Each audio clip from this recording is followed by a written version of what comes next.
And ito guys, may mga other opportunities pa na pwedeng ma-experience kayo guys na maaaring magdala ito ng mga positive changes sa buhay nyo mga kapiksi. Ito yung mga opportunities sa buhay.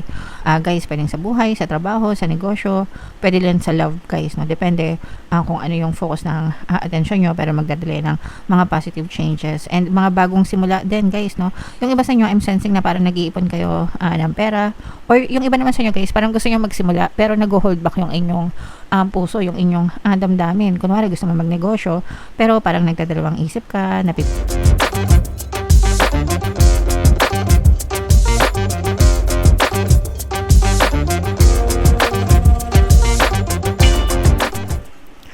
Hello guys, hello Sagittarius. Welcome back to Pinoy Pixie Tarot. Ang papangat ng episode natin for tonight is mid-month kapalaran para ngayong October 16 to 31 para sa Sagittarius, Sun, Moon, Rising Sign, and Venus. So, unahin natin itong deck na to guys. Tingnan natin yung mga mensahe sa inyo or mga paparating sa inyo ngayong October 16 to 31. Wow! Meron tayong victory mga kapiksi. Victory, success, tagumpay for some of you. Maaaring may mga milestones or desires na ma-achieve kayo guys ngayong October 16 to 31 kung meron kayo mga sinet no, na goals guys. So, maaari kayo mag-celebrate mga kapiksi. May hit nyo yung mga targets nyo guys no. So, keep on persisting lang. Basta maging consistent kayo guys. May hit nyo rin yung mga targets nyo. Alright? Another message for you, Sagittarius. Wow! So, ito naman guys is healing mga kapiksi, no?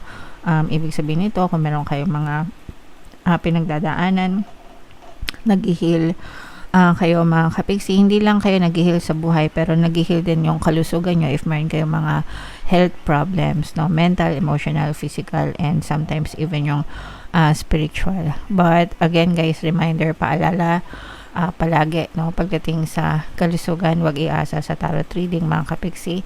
Mas mabuti pa rin na sumangguni sa mga manggagamot guys, okay?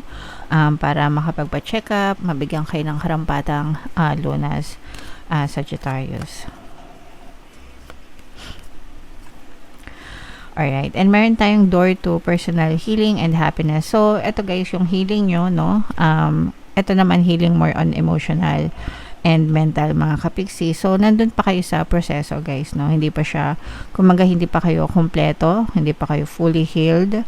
Guys, nandun pa kayo sa proseso ng healing mga kapiksi. So, dadating din yung time na magiging ma-okay din kayo guys.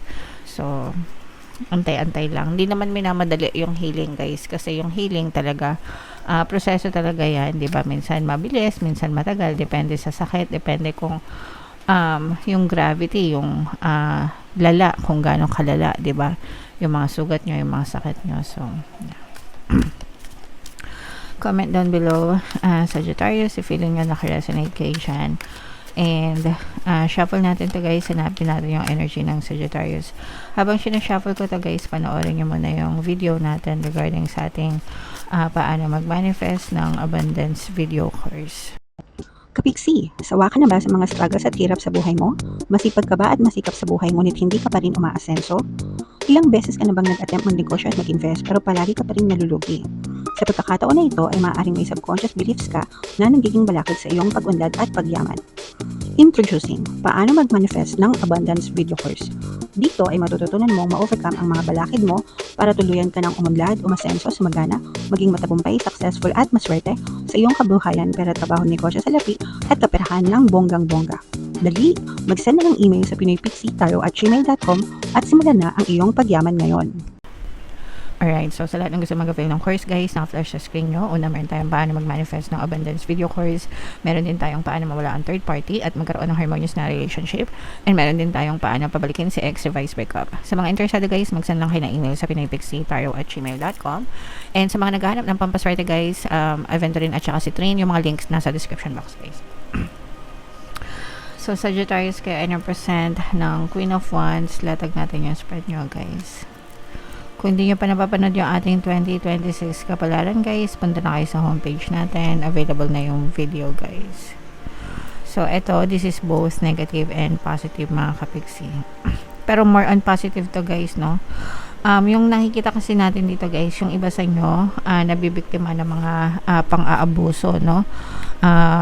Yung iba sa inyo, nakakaramdam kayo ng stress, ng toxicities, mga kapiksi, tao, bagay, sitwasyon. Pero with this energy, nararamdaman natin na matatapos din itong mga pang-aabuso sa inyo na ibang tao, and makakamtan nyo rin yung tamang hustisya na karapat-dapat para sa inyo, mga kapiksi. So, kumbaga makakalabas ka na sa victim status or victim mode, mga kapiksi, kasi tutulungan ka ni universe para magkaroon ng magandang pagbabago sa buhay mo, para malampasan mo itong stage na to, lalo na kung talagang naaabuso kayo, guys. So yung abuso naman, iba-iba, syempre minsan pwedeng physical, mental, emotional abuse, no?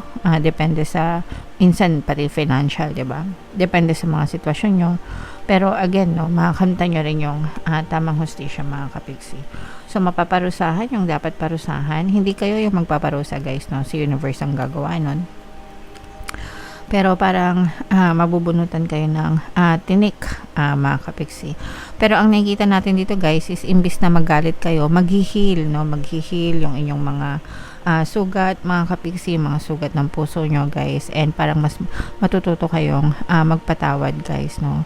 Dun sa mga tao na nakagawa ng hindi maganda sa inyo. So tama lang yan, guys, kasi dapat hindi tayo nagtatanim ng galit as much as we can. Although hindi naman tayo mga santo, but iba pa rin, guys, kapag marunong tayong magpatawad, kasi nagkakaroon tayo ng peace of mind, mga kapiksi. Alright? And ito, guys, may mga other opportunities pa na pwedeng ma-experience kayo, guys, na maaaring magdala ito ng mga positive changes sa buhay nyo, mga kapiksi. Ito yung mga opportunities sa buhay.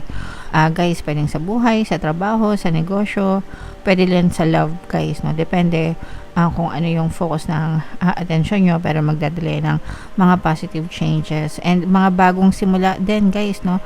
Yung iba sa inyo, I'm sensing na parang nag-iipon kayo ng pera, or yung iba naman sa inyo, guys, parang gusto nyo magsimula pero nag-hold back yung inyong puso, yung inyong damdamin. Kunwari gusto mo magnegosyo, pero parang nagdadalawang isip ka, napipigilan ka, ganyan, nagawin yung gusto mo.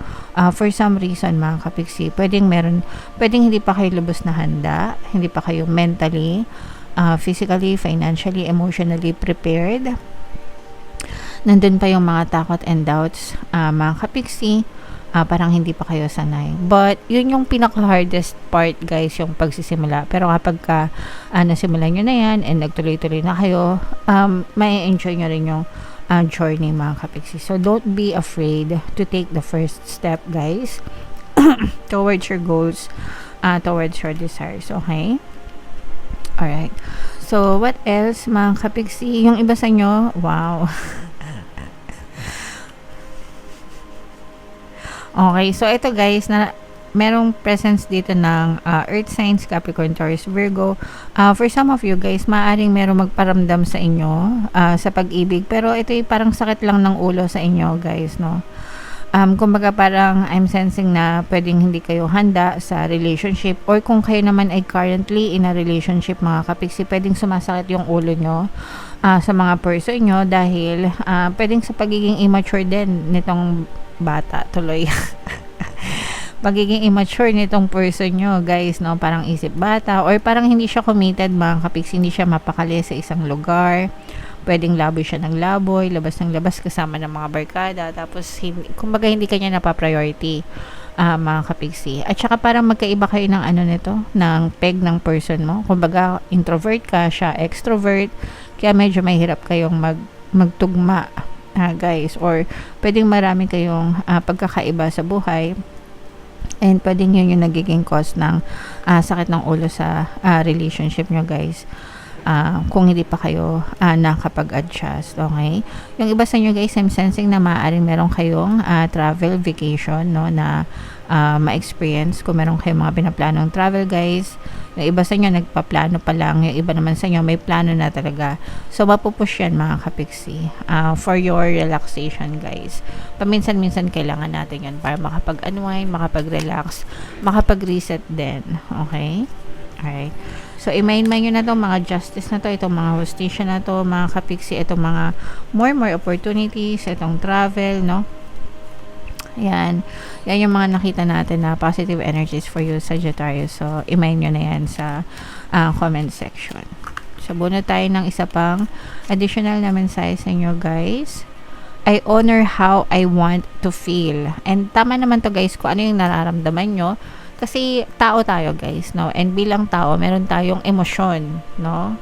We all have our emotions, and meron tayong karapatan na i-express or damdamin yung mga emosyon na yun. Kung masaya tayo, magpakasaya tayo. Kung malungkot tayo, umiyak tayo, 'di ba? Kung galit tayo, wag naman sana.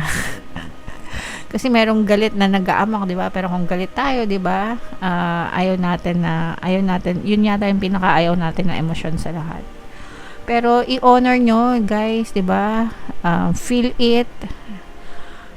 Honor it hanggang sa kumalma kayo, mga kapiksi, okay? Especially yung mga negative emotions, guys, medyo iwasan natin. Pero kung hindi talaga maiwasan, just let it be, mga kapiksi. Meron kayong karapatan na i-express kahit anong emosyon pa yan. That's your right. Kasi, again, no, tao tayo. And isa yan sa mga pinagkaloob sa atin ni universe, yung mga emosyon. Okay? Alright. So, yeah. Comment down below, Sagittarius, if feeling nyo naka-resonate kayo dyan. Yung mga magaganda dito, i-mind nyo na sa comment section, mga kapiksi. And ito yung ating 2026 kapalaran, guys. Panoorin nyo na. Ito naman yung ating success stories ng paano mag-manifest ng abundance video course. Click here to subscribe, guys. Thank you for liking, sharing, and subscribing. See you next time. I love you all. Have a nice day. Bye-bye.